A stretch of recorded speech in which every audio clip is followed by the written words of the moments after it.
ఈరోజు 20వ తారీఖు జూన్ మరి ఆర్టీసీ కార్మికులు ఎదుర్కొన్నటువంటి సమస్యలపైన మొన్ననే 21వ తారీఖు సుందరయ్య విజ్ఞాన కేంద్రంలో తీన్మార్ మల్లన్న గారి నేతృత్వంలో తెలంగాణ బహుజన వర్కర్స్ యూనియన్ తీన్మార్ మల్లన్న గారికి అంకితం చేసి గౌరవ సుద్దల సురేష్ అన్న గారి నేతృత్వంలో ఈరోజు ఆర్టీసీ కార్మికుల ముందుకు రావడం జరిగింది. బహుజన వర్కర్స్ యూనియన్ ఈరోజు ముందుకు రావడం ముఖ్య ఉద్దేశం కార్మికులు ఎదుర్కొంటున్నటువంటి సమస్యలపైన, కార్మికులు ఎదుర్కొంటున్నటువంటి వారి సమస్యలపైన అనేక యూనియన్ నాయకులు కావచ్చు, అనేక సంఘాలు కావచ్చు, ఎంతోమంది పోరాటాలు చేసి ఈరోజు వాళ్ళ వల్ల కాకపోవడం వల్లనే ఈరోజు ఈ బహుజన వర్కర్స్ యూనియన్ ముందుకు రావడం జరిగింది. మిత్రుడు సిహెచ్ సంపత్ గారు, బహుజన వర్కర్స్ యూనియన్ రాష్ట్ర చైర్మన్ గారు ఈరోజు అమర నిరాహార దీక్ష చేయడం జరుగుతుంది. మరి గత కొన్ని రోజులుగా ఆర్టీసీలో విలీనం కావాలి, ఎలక్షన్ వద్దని అనేక సందర్భాలు ముఖ్యమంత్రి గారికి చెప్పినా, ట్రాన్స్పోర్ట్ మినిస్టర్ గారు చెప్పినా వారు ఎలక్షన్లకు వచ్చే ముందే గత ప్రభుత్వాలు మోసం చేసినాయి. ఈ ఆర్టీసీని నేను ఆదుకుంటా, మిమ్మల్ని కడుపులో పెట్టుకొని చూసుకుంటా అని గౌరవ ముఖ్యమంత్రి రేవంత్ రెడ్డి గారు చెప్పడం జరిగింది. మరి వారి మాయ మాటలు నమ్మి ఈ రోజున తెలంగాణలో పనిచేస్తున్నటువంటి ఆర్టీసీ కుటుంబాలు, వారి పిల్లలతో సహా, కుటుంబంతో సహా అందరూ కూడా వారి మాటలకు నమ్మి ఈరోజు కాంగ్రెస్ ప్రభుత్వాన్ని గద్దెనెక్కించాం. మరి రేవంత్ రెడ్డి గారిని ముఖ్యమంత్రి చేశాం. మరి వారు పెట్టిన అంశాలు 5 అంశాలనే మేము డిమాండ్ చేస్తూ ఉన్నాం. మొన్నటికి మొన్న మేము సమ్మె చేసినాం. సమ్మె చేసినప్పుడు కూడా మా జేఏసీ నాయకులు కూడా మీరు 32 డిమాండ్లు పెట్టిరు, 32 డిమాండ్లలో కూడా మీరు పెట్టిన 5 అంశాలనే పరిశీలించండి అని అనేక దఫాలుగా చర్చలకు పోయి ఆ చర్చల ఒప్పంద నిమిత్తం వీళ్ళు రావడం జరిగింది. మరి గత కొన్ని రోజులుగా ఆ గత ప్రభుత్వాలు 55 రోజులు సమ్మె చేస్తే 48 మంది మా కార్మికులు బలిదానాలు అయ్యారు.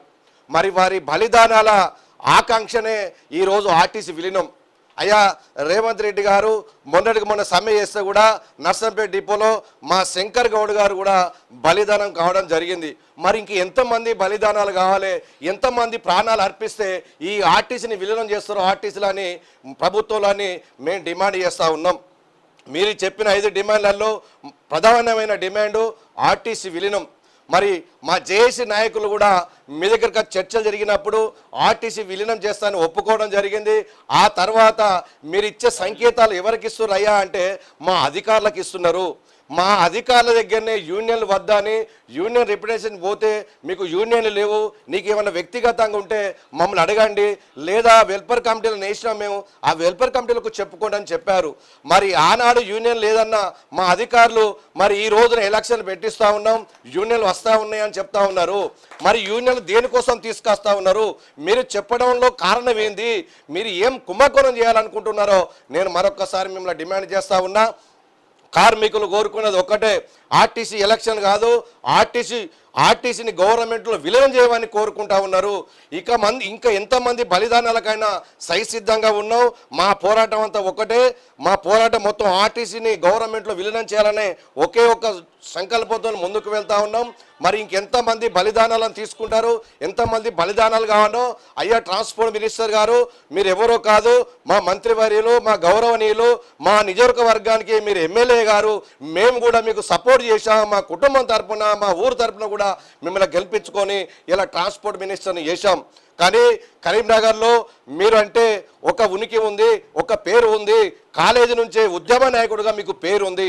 మాట ఇస్తే మాట తప్పని మా పొన్నం ప్రభాకర్ గారు గౌరవనీయ మంత్రివర్యులు ఇప్పటికైనా జోక్యం చేసుకొని ఆర్టీసీ కార్మికుల పిల్లలను, వారి భవిష్యత్తును దృష్టిలో పెట్టుకొని ఇక ముందైనా తక్షణమే ఆర్టీసీలో ఎలక్షన్ వద్దు, ఆర్టీసీలో విలీనం వద్దు అనే దిశలో మీరు ముఖ్యమంత్రి గారికి చెప్పైనా, ముఖ్యమంత్రితో చెప్పి మేము మన మంత్రివర్గంలో చెప్పి మీరు తక్షణమే మంత్రివర్గ సమావేశాన్ని ఏర్పాటు చేసి ఈ ఆర్టీసీని తక్షణమే ప్రభుత్వంలో విలీనం చేయాలని మరొకసారి డిమాండ్ చేస్తూ ఇక ముందు జరగబోయే పోరాటంలో మా మిత్రుడు అమర నిరాహార దీక్ష ఉన్నారు కదా, మీ దగ్గర స్పందన రాకపోతే రేపొద్దుగాల జి కుమార్ అనే నేను ఈ బహుజన వర్కర్స్ యూనియన్ రాష్ట్ర కార్యదర్శిగా అమర నిరాహార దీక్ష కూర్చోవడానికి సిద్ధంగా ఉన్నాం. అనేక మా కార్మికులు కూడా దీక్ష కూర్చుంటారు.